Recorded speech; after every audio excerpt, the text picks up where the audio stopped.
Hoje nós vamos ver grandezas inversamente proporcionais. E vamos começar com esse problema. Nós temos duas cidades, uma cidade A e uma cidade B, que estão distantes uma da outra 300 quilômetros. Temos duas cidades. E nós vamos fazer uma tabela relacionando a velocidade com o tempo de viagem em horas. Então, vamos imaginar aqui uma velocidade de 30 km por hora, 40, 50, 60 e 70 km por hora. O que acontece é o seguinte: velocidade é a razão entre espaço sobre tempo. Então, a velocidade vai ser os 300 km sobre o tempo. Ou ainda, reescrevendo essa fórmula, nós vamos ter que o tempo é igual a 300 sobre a velocidade. A gente está fazendo essa fórmula aqui para preencher a tabela. Então, para uma velocidade de 30, o tempo é de 10 horas. Tenta fazer isso você mesmo. Colocar a velocidade aqui e ver quanto é o tempo. No caso, com a velocidade de 30 km por hora, o tempo vai ser de 10. Então, faz assim, tenta preencher o restante dessa tabela. Com as velocidades de 40, quanto é que dá em horas? De 50, 60 e 70. Então, fazendo os cálculos, fica assim. Uma velocidade de 40 km por hora vai chegar em 7 horas e meia. A uma velocidade de 50 km por hora vai chegar em 6 horas.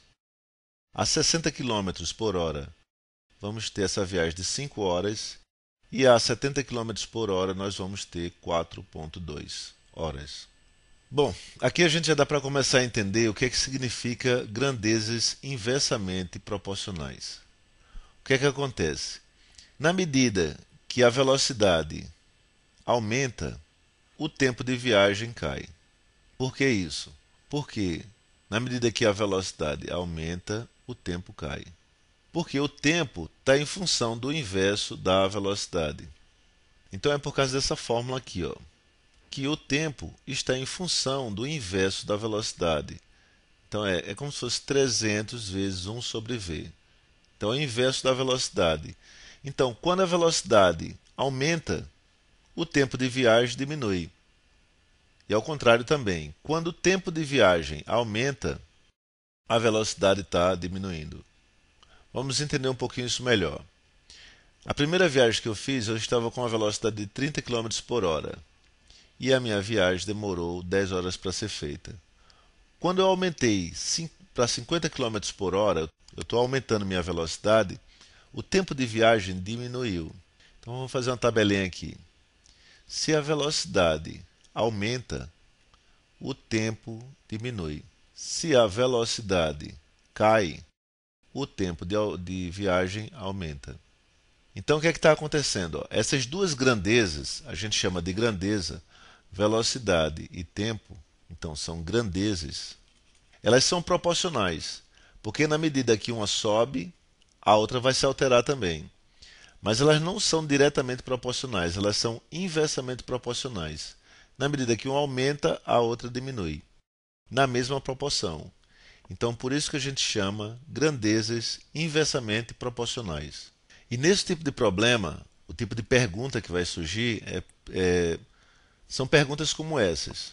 Quando a velocidade for de 60, qual será o tempo em horas?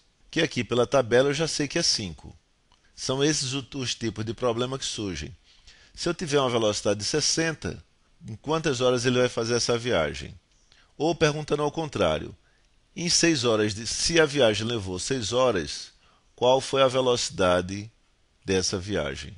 Então ele pergunta ou a quantidade de horas, ele dá a quantidade de horas e pergunta a velocidade, ou ao contrário, ele vai dar a velocidade e pergunta a quantidade de horas.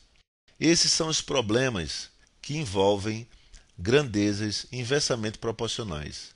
Na próxima aula, a gente vai saber como usar a regra de 3 utilizar para resolver problemas como esses aqui.